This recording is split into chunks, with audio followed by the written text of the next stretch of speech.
সেই আতঙ্ক যদি আপনার থাকে তাহলে আপনি কোনোদিন আসতে পারবেন না। এটা কি আতঙ্ক? আপনাকে ধরে নিয়ে নিয়ে যাবে ক্যান্টনমেন্টে। ক্যান্টনমেন্টে সেই শক্তি আছে, তার ধরে নিয়ে যাবে। এইসব আসলে আমি মানে দলীয় সমস্যা। আর ওই হুম। বদনাম চাপানো হচ্ছে বিভিন্ন ধরনের গোয়েন্দা সংস্থা। ভাই আমি মিলিটারি মানুষ। আমি মনে করি নেতা সবার সামনে থাকবে। 5 সালের পরে ওনা উচিত ছিল 6 সালে চলে আসা।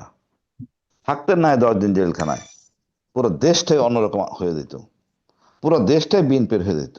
কিন্তু কিন্তু লিডারের ব্যাপারে যে ষড়যন্ত্র আছে সেটা কি মাথায় আছে, কোথায় রেখে বলছেন? ষড়যন্ত্র ভাই? আমার বলেন কোথায় ষড়যন্ত্র? তার ষড়যন্ত্র হতে পারে দলের মধ্যে, হতে পারে তো না, দলের তাকে মধ্যে। তাকে তো অর্ধ মৃত অবস্থায় তো তিনি দেশ থেকে গেছেন, তাকে তো মেরে ফেলারই একটা তার যে পরিবার, যদি তাকে সেই তো মেরে ফেলার জন্য। না না, আপনি সেই আতঙ্ক যদি আপনার থাকে তাহলে আপনি কোনোদিন আসতে পারবেন না। আপনি তো সেই আতঙ্ক হুম। করে কোনোদিনই আসতে পারবেন না। আপনি যদি মনে করেন সেই ব্যক্তিত্ব এখন থাকার কথা না, যদি থেকেও থাকে, তাহলে সেই আতঙ্ক নিয়ে আসতে পারবেন না। এটা কি আতঙ্ক? আপনাকে ধরে নিয়ে নিয়ে যাবে ক্যান্টনমেন্টে। ক্যান্টনমেন্টে সেই শক্তি আছে? সাগর ভাই আমার বলেন তো, আপনার ছিলেন কিছুদিন তো ঢাকায়। ক্যান্টনমেন্টে সেই শক্তি আছে, তার ধরে নিয়ে যাবে। এইসব আসলে আমি মানে দলীয় সমস্যা। আর ওই হুম। বদনাম চাপানো হচ্ছে বিভিন্ন ধরনের গোয়েন্দা সংস্থা। যাই কিছু বলেন, টার্কিশ গোয়েন্দা বলেন, বলেন, সিআইএ বলেন, কাজটা করে কে? অনিয়মটা করে কে? অপকর্ম করে কে? এই বাংলাদেশের বাঙালি। বাংলাদেশের বাঙালি। কেউ কারো পক্ষ হয়ে করে। সুতরাং ভয় পাওয়ার কি আছে? নেতা আসবেন। আমি তো মনে করি বিএনপির নেতৃত্বে চরম সমস্যা। আমি এই 28 তারিখে 23 সালের তখনও দেখছি এক নেতৃত্বের সমস্যা। মির্জা ফখরুল ওখানে মারা গেলে আজকে বিএনপি তখনই হাসিনা পরিবর্তন হয়ে যেত। ওনার নেতারা কেউ মরবেন না, চটপরও খাবেন না। এইভাবে দেশ চলে না। আমি বিএনপি কিন্তু যোগদান করছিলাম ভাই, আমি এখনো বিএনপির মধ্যেই আছি, কিন্তু কঠোর এইভাবে তো দল চলতে পারে না। ওনার বাবা শহীদ জিয়া কোন অবস্থার পরিপ্রেক্ষিতে দেখেন শপথ করা পাকিস্তানের বিরুদ্ধে উনি কিন্তু ওই রিভোল্ট বলে বসলেন। আমি তো এটা আশা হুম। করবো না তার জিয়ার কাছে। এখানে ওরা সব মানে 100 কে 200 মিনিটের অবস্থা বসে থাকবে, ঘিরে থাকবে, বসে থাকবে, কিছুই হবে না। এখন উনি যদি, ওনাদের পরিকল্পনা প্রচন্ড ভুল রয়ে গেছে সাগর ভাই। গত কয়েকদিন আগে জামাতের আমির প্রায় 200 অফিসারের সাথে কথা বলছেন চিনমূর্তি সেতুতে। খোলামেলা আলোচনা করছেন সেনাবাহিনী দেশটাকে কেমন দেখতে চান, সেনাবাহিনীকে কেমন দেখতে চান। ওনারা এতদিন পর খেয়াল হয়েছে আর্মি অফিসারের সাথে কথা বলি, আজকে কথা বলতেছেন। বলেন এইভাবে পিছিয়ে থাকে যদি, তাহলে কেমনে আগাবে? আপনি আর্মিকে ভয় পাচ্ছেন, আর্মিকে ডাকলেন না কাছে, বা আর্মিকে মাত্র 3 জন লোককে দিলেন নমিনেশন আর্মির থেকে। এইটা কি ওনার কাজ হইল? বা আলোচনা করতেন, ভাই তোমাদের পরে দিব, অসুবিধা নাই, পিআর সিস্টেম আছে, কোন রকমই আলোচনা করেন নাই। আপনি আর্মি আতঙ্ক যদি বলেন, আমি বলবো না এখানে ওটা সমাধান করতে চান নাই। এক, দুই হলে দলের যদি সমস্যা থেকে থাকে, ভাই সত্য কথা সাগর ভাই, সালাউদ্দিন ভাই আমার অনেক প্রিয়, আমরা একসাথে ছিলাম, অনেক প্রিয়। সালাউদ্দিন ভাই যেহেতু ভারতে ছিলেন, পুরা দেশ এখন এন্টি ইন্ডিয়ান। উনি যদি সত্য কথা বলেনও, হুম। মানুষ বিশ্বাস করবে না। এই সত্য কথা। ওই জায়গায় যে আমার এই জায়গায় যে মনে করেন আমার এই কিন্তু তিনি তো ভারতে আটক ছিলেন, তিনি তো আহ, অপহৃত হয়েছিলেন বাংলাদেশ থেকে, তাকে তো ওখানে ধরতে গেলে জেলখানার মধ্যে রাখা হয়েছে, উনি তো আর অতিথি হিসেবে যাননি, সুতরাং সেখানে অনেকটাই যে সন্দেহ করা হচ্ছে যে তাকে ভারত না না ঠিকই দিয়েছে, সেটা সেরকম সম্ভাবনা তো হওয়ার কথা না। না হুম। না না, উনি তো নিজেই মাঝে মাঝে উল্টা পাল্টা বলে ঝামেলা লাগাই ফেলতেছেন। উনি আর তার আচ্ছা। কঠোর হয়ে ভারতের বিরুদ্ধে কথা বলা উচিত ছিল, এখন বলতেছেন। এই কথাটা উনি আগে বলা উচিত ছিল না? আসার পর উনি হুম। যে নানা রকম বিতর্ক শুরু করলেন, বিপ্লব ধারণ করলেন না। ধারণ করলে হুম। কি অসুবিধা হতো ভাই? আপনার রাজনীতিবিদ, আপনার মনের মধ্যে যত ক্ষোভ থাকুক সংবিধান সংস্কারের, মনের মধ্যে রাখেন যে সংবিধান সংস্কার করব না, মুখে অন্তত বিপ্লবের সাথে থাকেন। মুখটাও আপনার বেচতে পারেন নাই। আর আপনাকে হুম। তো সন্দেহ করে। আর কি লোক ছিল না ভাই? আমি মনে হুম। করি সব মিলে তারপরে নোট অফ ডিসেন্ট টিসেন্ট করে কি দরকার ছিল রে ভাই? আপনি পরে তো নোট অফ ডিসেন্ট ডিসেন্ট পরে করবেন তো করেন পরে। না লিখলে তো হইতো, না লিখলেও তো হইতো। এগুলো কি ভোট, ভোট কি মানুষ সংখ্যা কমে নাই? কেউ অস্বীকার করতে পারবে? এখন প্রথম আলো ভরসা করে যদি করেন, গর্তের মধ্যে পড়বেন, সোজা কথা। আমি মনে করি সকল নেতা, সকল পদবীর নেতা, দলীয় যে জেলার হোক, সবাইকে সামনে থাকতে হবে, মাঠে থাকতে হবে। অলরেডি ফুয়াদ ভাই বরিশালে গেছে, মারামারি হয়ে মাইটের খেয়ে চলে আইছে, বিশাল নেতিবাচক সমস্যা হয়েছে। একজন হাইকোর্টে রিট করছে নির্বাচন স্থগিত করার জন্য। এই যে এর মধ্যে ভাই আপনারা তো আপনার পয়েন্টে আসে নাই, বিডিআর এর কমিশনটা প্রকাশ পাইছে, সেনাবাহিনীর মধ্যে যে রিটায়ার্ড অফিসারদের মধ্যে পুলিশের আইজিপি সহ বিশাল একটা, এবং স্বরাষ্ট্র উপদেষ্টা তাকে নিয়ে অপরাধী করা হয়েছে।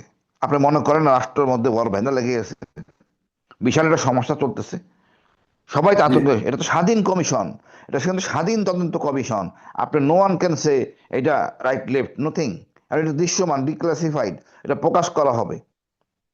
এখন এর মধ্যে আপনারা যদি দলের নেতৃত্ব তো না আমরা ধরেন তো তারেক দেখতে ভাই, পাচ্ছি যে ওখানে যারা অভিযুক্ত তারাও তো এখন একদম পুরোপুরি খুব প্রভাবশালী জায়গা এখনো পর্যন্ত আহ, বসে এখন আছেন। পর্যন্ত তারা তো বলছে, এটাও বলছে তাদের যে এই ধরনের মানে প্রতিবেদন কোনো ধরনের ভিত্তি রাখে না, প্রভাব রাখে না, এটা তেমন গুরুত্ব এখন দিচ্ছে না না না সরকার। না না এই নিয়ে দিচ্ছেন না, গুরুত্ব গুরুত্ব দিচ্ছে সরকার, তো অনেক কিছু জানেন, জানেন অকার সম্বন্ধে গুরুত্ব দেন নাই। ঠিক আছে, ঠিক হয়ে যাবে আস্তে ধীরে, নির্বাচন করে সরে যাই। এখন পুলিশের প্রধানের নামে যদি বিতর্ক থাকে, স্বরাষ্ট্র উপদেষ্টার সম্বন্ধে যদি কমপ্লেন থাকে, আপনাকে তো স্পেসিফিক তদন্ত করতে হবে, এটার করে মামলা রুজু হবে। সাধারণ তদন্ত কমিশন বলে দিচ্ছে, আপনি এটা ইগনোর করতে পারবেন না, মামলা করতে হবে। এর মধ্যে মনে করেন এত কিছুর মধ্যে এত ঝামেলা পাকাই গেছে এখন এই মুহূর্তে। তারপর খালেদা জিয়া অসুস্থ, খালেদা জিয়া অসুস্থ হুম, থাকা অবস্থায় নির্বাচনে দিলে আপনি মনে করেন পজিটিভ নেবে বিএনপি তৃণমূলের লোকেরা? অসম্ভব, ছেলে মেয়ে যাই বলুক, অসম্ভব। হুম। আমরা তো এইটার ফয়সালা মোটামুটি একটা কিছু হোক। আসলে মানুষ, আমি মনে করি ভাই, নেতাকে আগে সবার সামনে থাকতে হবে, তারেক ভাইকে আসতে হবে। এবং এই দেখেন কি অবস্থা হলে আমাদের, কতটা দুর্নীতি পরায়ণ, সংস্কার হয় নাই। পুলিশের এসপি কে দিতে হচ্ছে লটারির মাধ্যমে। আমরা কোথায় হুম। গেছি চিন্তা করেন, পুলিশের এসপি বন্টন লটারির মাধ্যমে, কয়দিন পর ওসি বরাদ্দ হবে টাকার মাধ্যমে। কি সংস্কারটা হইলো? সুযোগ তো পাইছিলামই আমরা, করতে পারতাম না সংস্কারটা? একটা মানে সারাদিন বাইরের সমস্যার জন্য কোনো সংস্কারটা করতে পারে নাই। দেশটা সুন্দর চলতো, 100 বছর কোনো সমস্যা হইতো না। আপনারা জনগণের কাছে যাবেন, নির্বাচিত হবেন। আপনারা জনগণের কাছে নাই, আপনি যাবেন এসপির কাছে, তো এসপি নেওয়ার জন্য বাধ্য হয়ে লটারি করে। এটা লজ্জা কার?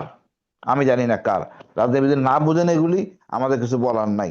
তবে আমি ভাই আজকে 4টা রিক্সা চড়ছি, 4জনের মধ্যে 3জন বলছে ভোট জামাতে দিব, একজন বলছে ঠিক করি নেই। আপনার পছন্দ মানে হইতে পারে, না হইতে পারে। রিক্সাওয়ালারাই তো আমরা, কোথায় করেছেন? রিক্সাওয়ালা হ্যাঁ। রিক্সা, 4টা রিক্সা আজকে আমার চড়তেছে। আমি আইসিডিতে ছিলাম ভাই, ওখানে বিকাল 5টা হুম। পর্যন্ত ছিলাম। তো 4টা রিক্সা আমাকে চড়তেছে, 4জনকে আমি জিজ্ঞেস করতেছিলাম কোথায় ভোট দিবা। তারা 3জন বলছে জামাতে ভোট দিবে, আরেকজন বলে সিদ্ধান্ত নেই নেই।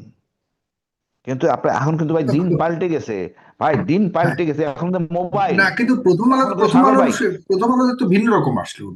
প্রথম আলো তো ভাই বলেছে ভাই ভাই ভাই ছেষট্টি ভাই, পার্সেন্ট প্রথম আলোর কথা আমি বলি, প্রথম আলো পত্রিকাটা আজকে কিন্তু মানুষ পড়ে না, পত্রিকাটা কিন্তু মানুষ পড়বে না। মানুষ পড়ে কিন্তু ইউটিউবে প্রথম কি সারির লেখা হচ্ছে। পত্রিকা কিন্তু প্রথম সারির পত্রিকা, পত্রিকা এখনো সবচেয়ে বেশি মানুষ হ্যাঁ, এটা পড়ে, কম সব পড়লেও। ঠিক। ভাই আপনি বলেন, যত তৃণমূল যারা ভোট দেয়, তারা ওই পত্রিকা পড়ে না, তারা ইউটিউব দেখে। ওখানে হুম, নেতিবাচক না, নেতারা কি করে এটা দেখে। এটা খুব হুম, প্রভাব ফেলবে, আপনি বুঝতে পারতেছেন না যে আসল ভোট যেটা আমি 8 সালে দিয়েছিলাম, তখনকার ম্যাজিক আর এখনকার ম্যাজিক হবে ভিন্ন। আমি অনুরোধ করি, হুম, বিএনপি খুব সম্মানিত দল, একটা শহীদ জিয়ার দল, ওই চেতনা হুম। দলটা উচিত তৃণমূলে জনগণের কাছে যাওয়া। ঢাকা শহরে থাকার কোনো দরকার নাই, আপনার তখন তৃণমূলে চলে যান। নিজেদের মধ্যে হুম। মারামারি কামড়া না করাই উত্তম, এটা আর বদনাম হবে।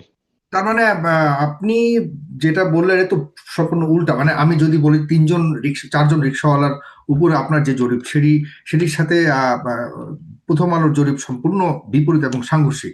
তা আপনার মতে কি মনে হয়, মানে জামাত ইসলামের অবস্থান আর বিএনপির অবস্থানের মধ্যে আপনি কোনো ধরনের কোনো কিছু বলতে চান কিনা, যে তাদের অবস্থান আসলে ভাই কোথায় আমি আছে? আমি আপনাকে বলি ভাই, জামাতে ইসলাম নিয়ে আমাদের সবার একটা ভয় ছিল, আতঙ্ক ছিল। উনি 200 অফিসার নিয়ে কথা বলছেন চিনমূর্তি সেতুতে।